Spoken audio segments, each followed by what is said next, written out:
बिस्मिल्लाहिर्रहमानिर्रहीम। अस्सलामु अलैकुम वरहमतुल्लाहि वबरकातुहू। मेरे अज़ीज़ और मुहतरम बहन भाइयों, जैसा कि आप जानते हैं रमज़ान अल मुबारक का नेक और बाबरकत अशरा शुरू हो गया है।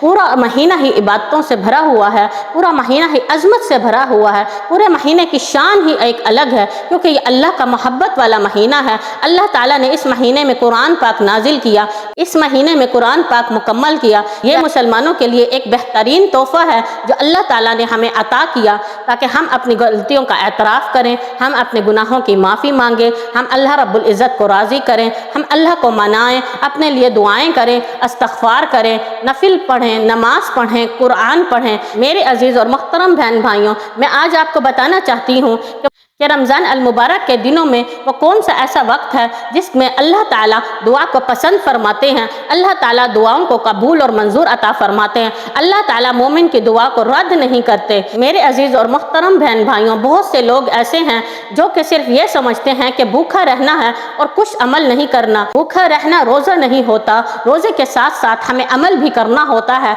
अब अमल में क्या शामिल होता है कि अपनी ज़बान को पाक रखना, अपने दिल को साफ रखना, बुराई से अपने आप को हटा देना, किसी मजाक में भी झूठ ना बोलना, किसी से बदकलामी ना करना, अपने दिल में किसी के लिए बुरा गुमान ना रखना, नमाज को वक्त पर अदा करना, अल्लाह ताला की इबादत में दिल को मशगूल करना, अपने दिल को अल्लाह ताला की इबादत में लगाना।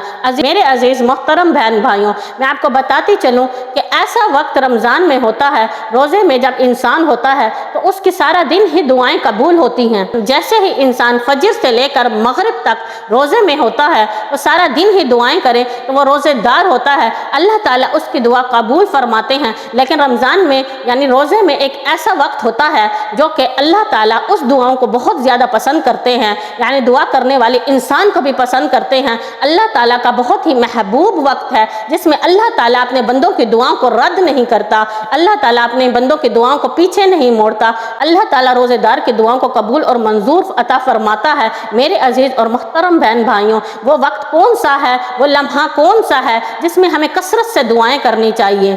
तो वो वक्त रोज़ा इफ्तियार करने से कुछ देर पहले का वक्त है। अक्सर मेरी बहनें और अक्सर मेरे भाई उस वक्त ही ज़्यादा मशगूल होते हैं और मसरूफ़ होते हैं। कुछ मेरी बहनें खाना तैयार करने में लगी होती हैं और काम काज में मसरूफ़ होती हैं। कुछ मेरे भाई इधर उधर टहलने में मसरूफ़ होते हैं। जैसे ही अजान होती है वो सुफ्रे पे आकर बैठ जाते हैं, दस्तरख्वां पे आकर बैठ जाते हैं, जबकि ये वक्त कबूलियत का होता है। मेरी अजीज़ और मुहतरम बहन भाइयों, ये खाना पीना पूरी ज़िंदगी का रह जाएगा, ये पूरा साल ही चलता रहेगा। खाना पीना का मामला इंसान के साथ ही ख़त्म होगा। इसलिए इस वक्त को, जबकि ये रमज़ान का आखिरी अशरा चल रहा है, ये 7 से 8 दिन है, अगर इस वक्त भी आपने ये चीज़ें जारी रखी, अपने काम काज को ज़्यादा अहमियत दी, अपने खाने पीने को ज़्यादा अहमियत दी, आप अल्लाह की रहमत कैसे हासिल कर सकेंगे? या तो आप अल्लाह की रहमत से महरूम हो जाएंगे। इसलिए इस अज़मत को पाने के लिए, इस खुशी को पाने के लिए, अपनी दुआ को कबूल करवाने के लिए, अल्लाह ताला से कुर्ब हासिल करने के लिए आपने इफ्तियारी से पहले दुआएं मांगनी हैं। इफ्तियारी से 10 से 15 मिनट पहले आपने दुआओं के लिए हाथ उठाने हैं, अपने काम काज को छोड़ देना है। जितने भी आपके काम हैं ये साइड पे कर दीजिए। मेरे अजीज़ बहन भाइयों, जितने भी आपके काम हैं आपने उसको वक्त से पहले अदा कर देना है और अपनी दुआओं के लिए हाथ उठाने हैं, क्योंकि अल्लाह रब्बुल इज़्ज़त को मोमिन की, रोज़ेदार की इस टाइम की दुआएं बहुत ही पसंद हैं। अल्लाह रब्बुल इज़्ज़त से जो भी दुआ करो, अल्लाह रब्बुल इज़्ज़त कभी रद्द नहीं करते, मोमिन की दुआओं को कबूल और मंजूर अता फरमाते हैं, क्योंकि ये टाइम कबूलियत का टाइम होता है।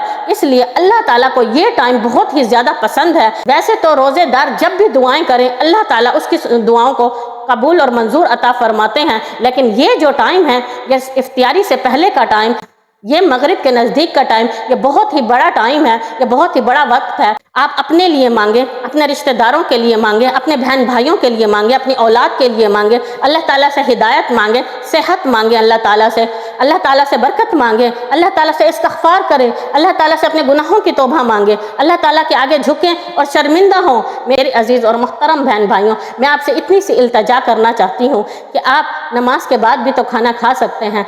सिर्फ एक खजूर और पानी से आप रोज़ा खोलें, लेकिन ज़्यादा जो आपका माइंड है, जो आपका दिल है, वो इस टाइम अपनी दुआओं में लगाएं। ये इस टाइम की दुआएं बहुत अज़मत वाली दुआएं हैं। जो अल्लाह से मांगना है वो इस टाइम मांगे। अल्लाह रब्बुल इज़्ज़त आपकी दुआओं को कभी रद्द नहीं करेगा। अल्लाह रब्बुल इज़्ज़त आपकी नेकियों को कबूल और मंजूर अता फरमाएगा। اللہ رب العزت روزے داروں کو بہت پسند کرتا ہے، اس لیے اللہ رب العزت نے یہ فرمایا الصوم لی وانا اجزی بھی، روزہ میرے لیے ہے، اس کا اجر بھی میں تمہیں دوں گا، اور کیسے عطا کروں گا یعنی یہ اللہ کو پتہ ہے، یہ انسانوں کو نہیں پتہ۔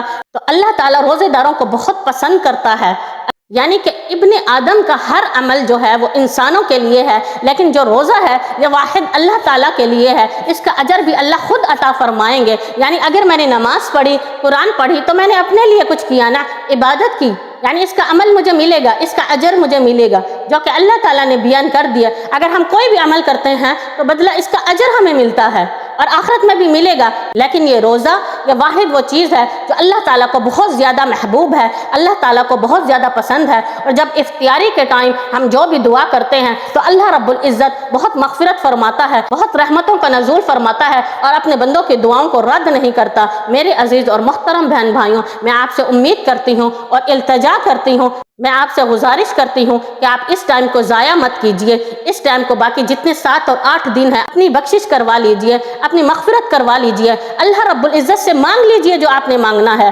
اللہ رب العزت کو راضی کر لیجئے، اللہ رب العزت کو منا لیجئے۔ یہ کھانا پینا چلتا رہے گا، یہ انسان کے ساتھ ہی ختم ہوگا، لیکن اللہ رب العزت کو منانے کا وقت آ گیا ہے، اللہ رب العزت کو راضی کرنے کا وقت آ گیا ہے۔ اس گنتی کے 6 سے 7 دن یہ بہت عظمت والے دن ہیں، اس کو ضائع مت کیجئے، اس کو اپنے کاموں میں مت لگائیے، اسے کھانے پینے میں ضائع مت کیجئے، اسے اٹھنے بیٹھنے میں ضائع مت کیجئے، زیادہ سے زیادہ اپنے لیے طلب کیجئے اللہ سے مغفرت کی، کیونکہ ہماری زندگی کا 1 منٹ کا بھروسہ نہیں کہ آج ہیں اور کل نہیں ہوں، اس لیے یہ وقت دوبارہ ہماری زندگی میں آئے یا نہ آئے، اس سے بہتر ہے کہ آپ اپنے رب کو راضی کر لیجئے، آپ اپنے اللہ کو منا لیجئے۔ مجھے امید ہے کہ آپ کو میری یہ باتیں ضرور سمجھ آئیں گی۔ میرے عزیز اور محترم بہن بھائیوں، اگر آپ دین کی باتیں پسند کرتے ہیں جو کہ حدیث اور قرآن کی روشنی میں آپ کو بتائی جاتی ہیں اور آپ کو ایک علم سے آگاہ کیا جاتا ہے، تو اس چینل کو سبسکرائب کر کے اپنے لیے ایک صدقہ جاریہ کا کام کر لیں، تاکہ اس چیز کا اجر و ثواب آپ سب کو بھی قیامت تک ملتا رہے انشاءاللہ تعالیٰ، کیونکہ دین کی بات پہنچانا بھی صدقہ جاریہ ہے جس میں ہم سب نے مل کر شامل ہونا ہے اور اپنی آخرت کو بھی درست کرنا ہے۔ وآخر دعواہم ان الحمد للہ رب العالمین، جزاک اللہ خیر۔